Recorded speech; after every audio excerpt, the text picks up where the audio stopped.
ನಮ್ಮ ಏನು ಮೋಟಾ ಅಂತ ನಿಲ್ದಾಣ ಏನಿದೆ ಅಲ್ಲೇನೆ ಆಟೋಗಳನ್ನ ನಿಲ್ಲಿಸ್ಕೊಂಡು ನೀವು ಒಂದು ಏನು ಸಾರಿಗೆ ವ್ಯವಸ್ಥೆನ ಕಲ್ಪಿಸ್ಕೊಂಡು ಚಾಲನೆ ಮಾಡ್ಕೊಂಡಿರ್ಬೇಕು. ಅದನ್ನ ಅನಧಿಕೃತವಾಗಿ ಅಲ್ಲಿ ಇಲ್ಲಿ ನಿಲ್ತಕ್ಕಂಥದ್ದು ಮಾಡುವಂಗಿಲ್ಲ ಅಂತ ರಹದಾರಿ ಏನು ಕೊಡ್ತಾರೆ ಅದರಲ್ಲೂ ಸಹ ನಮಗೆ ಒಂದು ನಿಯಮವನ್ನ ರೂಪಿಸಿದ್ದಾರೆ.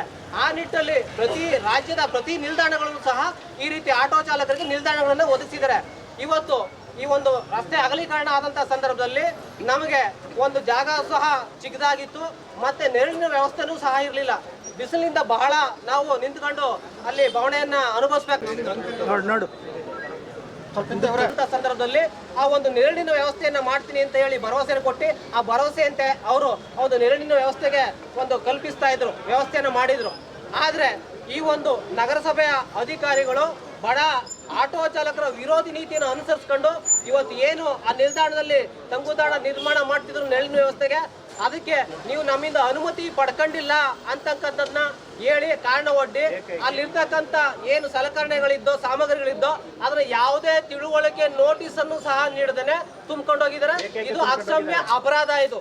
ಮತ್ತೆ ನಾನು ಆ ನಗರಸಭೆ ಆಯುಕ್ತಗೆ ಕೇಳ್ತೇನೆ, ಈ ಒಂದು ಉಚ್ಚ ನ್ಯಾಯಾಲಯ ಒಂದು ಆದೇಶ ಮಾಡಿದೆ, ಏನು ರಾಷ್ಟ್ರೀಯ ಹೆದ್ದಾರಿ ಆಗ್ಬೋದು ರಾಜ್ಯ ಹೆದ್ದಾರಿ ಆಗ್ಬೋದು ಅದರಿಂದ 130 ಅಡಿಗಳ ಯಾವುದೇ ರೀತಿಯಾದಂಥ ನಿರ್ಮಾಣಗಳನ್ನ ಮಾಡುವಂಗಿಲ್ಲ ಅಂತ ಹೇಳ್ತಿದಾರಲ್ವಾ.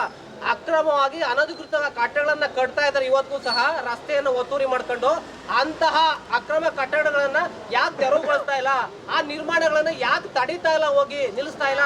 ಆದ್ರೆ ಇದು ತಾತ್ಕಾಲಿಕವಾಗಿ ನಿರ್ಮಾಣ ಆಗ್ತಾ ಇರ್ತಕ್ಕಂಥದ್ದು, ಶಾಶ್ವತದ್ದು ಆದಂತದ್ದಲ್ಲ, ಬೇಕು ಅಂದಾಗ ಕಳ್ಕೋಬಹುದು. ಆ ರೀತಿಯಲ್ಲಿ ಇದನ್ನ ನಿರ್ಮಾಣ ಮಾಡ್ತಿದ್ರೆ ಇಂಥದ್ನ ತಡೆಯೋ ಉದ್ದೇಶ ಆದ್ರೂ ಏನಿತ್ತು ಆ ಆಯುಕ್ತರಿಗೆ? ಹಾಗಾಗಿ ಇದು ಯಾವ ಪಟ್ಟಣದಲ್ಲಿ CSR ನಿಧಿಯನ್ನು ಬಳಕೆ ಮಾಡಿಕೊಂಡು ಏನು KSRTC ಬಸ್ ಸ್ಟ್ಯಾಂಡ್ ಎದುರುಗಡೆ ಒಂದು ಆಟೋ ನಿಲ್ದಾಣವನ್ನು ಮಾಡಬೇಕು, ತೆರವುಗೊಳಿಸಬೇಕು ಅಂತ ಆದೇಶ ಇದೆ. ಅಂತಂತೂ ಮಾಡ್ತಾ ಇದ್ದೀವಿ. ಮಾಡಿದರೆ ಅಂತೇಳಿ ಈಗ ಪಾದಚಾರಿಗಳು ತಡಬೇಕು ಅಂತ ನಿಯಮ ಅಲ್ಲ ಅದು, ದಯವಿಟ್ಟು ಅರ್ಥ ಮಾಡ್ಕೊಳ್ಳಿ. ನಾನು ಆಗ್ಲೇ ಹೇಳಿದೆ ನಿಮಗೆ ತೊಂದರೆ ಕೊಡಬೇಕು ಅಂತಲ್ಲ, ಏನು ಈ ಸಮಸ್ಯೆ ಇತ್ಯರ್ಥ ಆಗ್ಬೇಕಷ್ಟೇ. ಇಲ್ಲಿ ಆ ಸಮಸ್ಯೆ ಇತ್ಯರ್ಥ ಮಾಡ್ಲಿಕ್ಕೆ ದಯವಿಟ್ಟು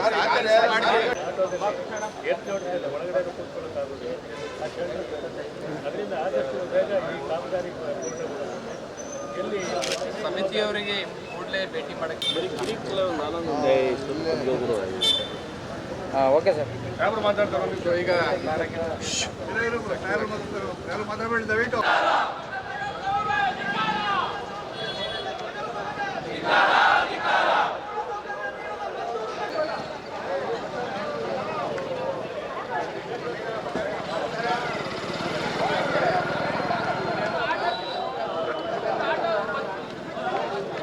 ಈ ಆಟೋ ಸ್ಟ್ಯಾಂಡು ಇವತ್ತಿಂದು ನಿನ್ನೆದಲ್ಲ, 35-40 ವರ್ಷ ಆಯಿತು. ಮದ್ದೂರು KSRTC ಬಸ್ ಸ್ಟ್ಯಾಂಡು ಪ್ರಾರಂಭ ಆಗಿ ಆವಾಗಿನಿಂದಲೂ ಕೂಡ ಎಲ್ಲ ಕಡೆ, ರಾಜ್ಯದ ಎಲ್ಲ ಕಡೆ ಎಲ್ಲಿ KSRTC ಬಸ್ ಸ್ಟ್ಯಾಂಡ್ ಇರ್ತದೆ ಅಥವಾ ಖಾಸಗಿ ಬಸ್ ಸ್ಟ್ಯಾಂಡ್ ಇರ್ತದೆ ಅಲ್ಲ ಹತ್ತಿರದಲ್ಲೇ ಎಲ್ಲರೂ ಮುಂಭಾಗದಲ್ಲಾಗಲಿ ಸೈಡ್ನಲ್ಲಾಗಲಿ ಅವಕಾಶ ಕಲ್ಪಿಸ್ಕೊಟ್ಟು ಬಂದು ಹೋಗುವಂಥ ಪ್ರಯಾಣಿಕರಿಗೆ ಅನುಕೂಲವಾಗುವಂತೆ ಆಟೋ ಚಾಲಕರಿಗೆ ಟ್ಯಾಕ್ಸಿ ಚಾಲಕರಿಗೆ ಅನುಕೂಲ ಮಾಡ್ಕೊಳ್ತಕ್ಕಂಥದ್ದು ಪುರಸಭೆ ಇರ್ಬೋದು, ನಗರಸಭೆ ಇರ್ಬೋದು, ಸರ್ಕಾರ ಇರ್ಬೋದು, ಯಾವುದೇ KSRTC ಸಂಸ್ಥೆ ಇರ್ಬೋದು, ಈ ಸಂಸ್ಥೆಗಳ ಜವಾಬ್ದಾರಿ ಬೇಸಿಕ್ ಇದು. ಎಲ್ಲೋ 1 ಕಿಲೋಮೀಟ್ರ್ನಲ್ಲಿ ಆಟೋ ನಿಲ್ಲಿಸ್ಕೊಂಡು ಇಲ್ಲಿಂದ ಬಸ್ ಹಿಡಿದು ಅಲ್ಲಿಗೆ ಹೋಗಿ ಅಲ್ಲಿಂದ ಹತ್ತಿ ಹೋಗೋದಕ್ಕಾಗೋದಿಲ್ಲ. ಅವ್ರಿಗೆ ಬಸ್ ಸ್ಟ್ಯಾಂಡ್ ಹತ್ತಿರದಲ್ಲೇ ಇರಬೇಕು, ಆಟೋದವ್ರಿಗೆ ಮತ್ತು ಟ್ಯಾಕ್ಸಿ ಚಾಲಕರಿಗೆ ಸ್ಥಳಾವಕಾಶ ಮಾಡಿಕೊಡ್ಬೇಕು. ಅದರಿಂದ ಹಿಂದೆನೂ ಕೂಡ ಮಾಡಿಕೊಟ್ಟಿದ್ರು, ನಮ್ಮ ಹಿಂದಿನ ಸರ್ಕಾರದಲ್ಲೂ ಇತ್ತು, ಇವಾಗ ನಾವು ಇದ್ದಾಗಲೂ ಇತ್ತು, ಇವಾಗಲೂ ಇತ್ತು. ಅದಕ್ಕೇ ಕುಮಾರಸ್ವಾಮಿ ಅವರು ಅವ್ರ ಬವಣೆ ನೋಡೇ ಎಲ್ಲ ಕಡೆ ಅವ್ರಿಗೆ ಮಂಡ್ಯದಲ್ಲಿ ಮಾಡಿಸಿದ್ದಾರೆ. ಅದೇ ರೀತಿಯಲ್ಲಿ ಬೇರೆ ಕಡೆನೂ ಮಾಡಿಸ್ಬೇಕು. ತಾಲೂಕು ಇದರಲ್ಲಿ ಆಟೋ ಚಾಲಕರಿಗೆ ಮತ್ತು ಟ್ಯಾಕ್ಸಿ ಚಾಲಕರಿಗೆ ಒಂದು ನೆಮ್ಮದಿ ಸಿರುವಂಥ ಒಂದು ತಾಣನ ನಿರ್ಮಾಣ ಮಾಡಬೇಕು ಅಂತೇಳಿ 86 ಲಕ್ಷ ರೂಪಾಯಿ ಮಂಜೂರು ಮಾಡಿ ಕೆಲಸ ಇದು ಮಾರ್ಚ್ ತಿಂಗಳಲ್ಲಿ ಗುದ್ಲಿ ಪೂಜೆನೂ ಮಾಡಿದ್ರು. ಆವಾಗಲೂ ಏನೂ ಅಡಚಣೆ ಇಲ್ಲ.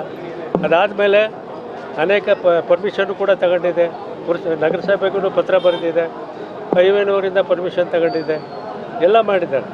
ಆಮೇಲೆ ಈ ಫಾರೆಸ್ಟ್ ಡಿಪಾರ್ಟ್ಮೆಂಟವರು ಪರ್ಮಿಷನ್ ಕೊಟ್ಟಿದ್ದಾರೆ 2 ಸಣ್ಣ ಮರಗಳನ್ನ ಕಡಿಯೋದಕ್ಕೆ. ಇಷ್ಟೆಲ್ಲ ಆದಮೇಲೆ ಕೆಲಸ ಪ್ರಾರಂಭ ಮಾಡ್ಕೋ ಮೆಟೀರಿಯಲ್ಸ್ ತಂದು ಹಾಕಿದಾಗ ಎಲ್ಲ ಮೆಟೀರಿಯಲ್ಸ್ನು ತುಂಬ್ಕೊಂಡು ಹೋಗಿದ್ದಾರೆ ಏಕಾಏಕಿ. ಕಾರಣ ಏನು?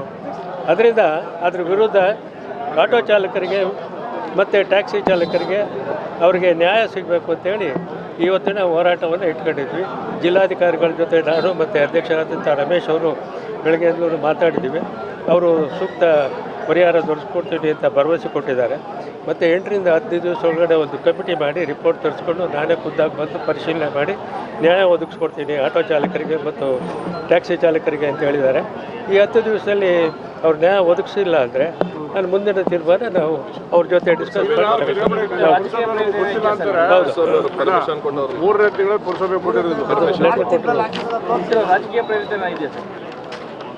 ಇವಾಗ ಯಾವ ಅಧಿಕಾರಿಗಳು ಸುಮ್ಮನೆ ಬಂದು ಈ ವಿವಾದನ ಮೈ ಮೇಲೆ ಎಳ್ಕೊಳ್ಳೋದಕ್ಕೆ ಇಷ್ಟಪಡೋದಿಲ್ಲ. ರಾಜಕೀಯ ಸಪೋರ್ಟ್ ಇಲ್ಲ ಅಂತ ಅಂದರೆ ಯಾವ ಅಧಿಕಾರಿನೂ ಆ ವಿವಾದನ ತನ್ನ ಮೈ ಮೇಲೆ ಎಳ್ಕೊಳ್ಳೋದಿಲ್ಲ. ಅದರಿಂದ ಇದರಿಂದ ರಾಜಕೀಯ ಪ್ರೇರಿತನೇ ಅಂತ ನಾವು ಭಾವಿಸ್ಕೊಂಡಿದ್ದೀವಿ. ಪಟ್ಟಂತೆ ಈಗಾಗಲೇ ನಿನ್ನೆ ಮಾನ್ಯ ಮಾಜಿ ಸಚಿವರು ಮತ್ತು ಮಾಜಿ ಶಾಸಕರು ಕೂಡ ನನ್ನ ಗಮನಕ್ಕೆ ತಂದರು. ಅದಾದ ನಂತರ ನಮ್ಮ ಎಲ್ಲ ಅಧಿಕಾರಿಗಳ ಜೊತೆ ನಾನು ಕೂಡ ಒಂದು ದೂರವಾಣಿ ಮೂಲಕ ನಾನು ಮಾಹಿತಿಯನ್ನು ಪಡೆದಿದ್ದೇನೆ.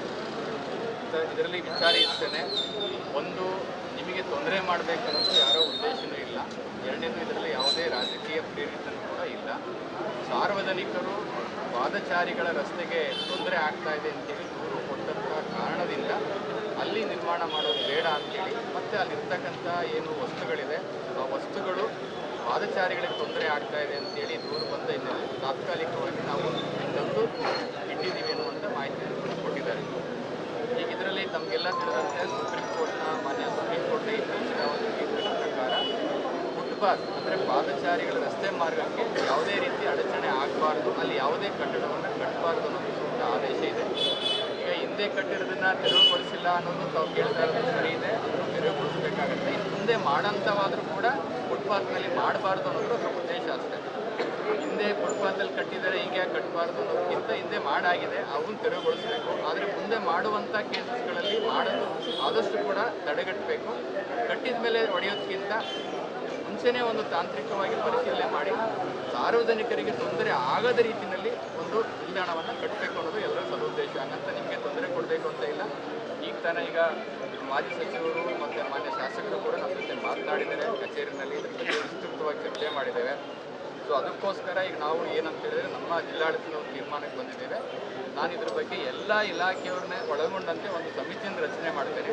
ಅದರಲ್ಲಿ KSRTC ಅವರು ಇರಬೇಕಾಗತ್ತೆ, ರಾಷ್ಟ್ರೀಯ ಹೆದ್ದಾರಿ ಪ್ರಾಧಿಕಾರದವ್ರು ಇರಬೇಕಾಗತ್ತೆ, ನಗರ ಸ್ಥಳೀಯ ಸಂಸ್ಥೆಯವರು ಇರಬೇಕಾಗತ್ತೆ, ಮತ್ತು ಪೊಲೀಸ್ ಇಲಾಖೆ ಟ್ರಾಫಿಕ್ ಮ್ಯಾನೇಜ್ಮೆಂಟ್ ಮಾಡೋದು ಪೊಲೀಸ್ ಇಲಾಖೆ ಅವರು ಇರಬೇಕಾಗುತ್ತೆ.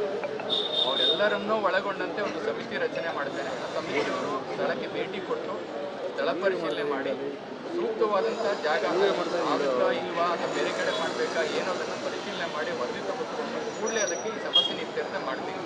ನಿಮಗೆ ಹಿತದೃಷ್ಟಿ ಖಂಡಿತವಾಗೂ ಕೂಡ ನಾವು ಸಾರ್ವಜನಿಕರ ಹಿತ ಎಷ್ಟು ಮುಖ್ಯನೋ ನಿಮ್ಮ ಹಿತನೂ ಕೂಡ ಅಷ್ಟೇ ಮುಖ್ಯನೇ. ಇದರ ಉದ್ದೇಶ ಎಷ್ಟು, ಸಾರ್ವಜನಿಕರಿಗೆ ತಿರುಗಾಡ್ಲಿಕ್ಕೆ ತೊಂದರೆ ಆಗಬಾರ್ದು, ಫುಟ್ಪಾತಲ್ಲಿ ಅದನ್ನು ಕಟ್ಟಬಾರ್ದು ಅನ್ನೋದು ಒಂದು ಉದ್ದೇಶ ಬಿಟ್ಟರೆ ಬೇರೆ ಏನು ಉದ್ದೇಶ ಇಲ್ಲ ಅದರಲ್ಲಿ. ಹಾಗಾಗಿ ದಯವಿಟ್ಟು ಸಹಕರಿಸಿ. ವಿಳಂಬ ಆಗಿದೆ, ಈ ಮತ್ತೆ ವಿಳಂಬ ಆಗಲಿಕ್ಕೆ ಅವಕಾಶ ಕೊಡೋದಿಲ್ಲ. ನಮ್ಮ ಎಲ್ಲ ಅಧಿಕಾರಿಗಳನ್ನ ಕಳಿಸಿ ಒಂದು ಸಮಿತಿಯನ್ನು ರಚನೆ ಮಾಡಿ ವರದಿಯನ್ನು ತರಿಸ್ಕೊಂಡು ಸೂಕ್ತವಾಗಿ ನಿಮ್ಮ ಜೊತೆ ಚರ್ಚೆನೂ ಕೂಡ ಮಾಡಿ ಎಲ್ಲಿ ನಾವು ಮಾಡಬೇಕು ಸಮಸ್ಯೆನ ಖಂಡಿತವಾಗಿ ಇತ್ಯರ್ಥ ಮಾಡ್ತೀವಿ. ದಯವಿಟ್ಟು ಸಹಕರಿಸಿ. ನಮ್ಮ ಯೂಟ್ಯೂಬ್ ಚಾನೆಲ್ನ ಸಬ್ಸ್ಕ್ರೈಬ್ ಆಗಿ, ಲೈಕ್ ಮಾಡಿ, ಪಕ್ಕದಲ್ಲಿ ಕಾಣಿಸೋ ಬೆಲ್ ಐಕನ್ನ ಕ್ಲಿಕ್ ಮಾಡಿ.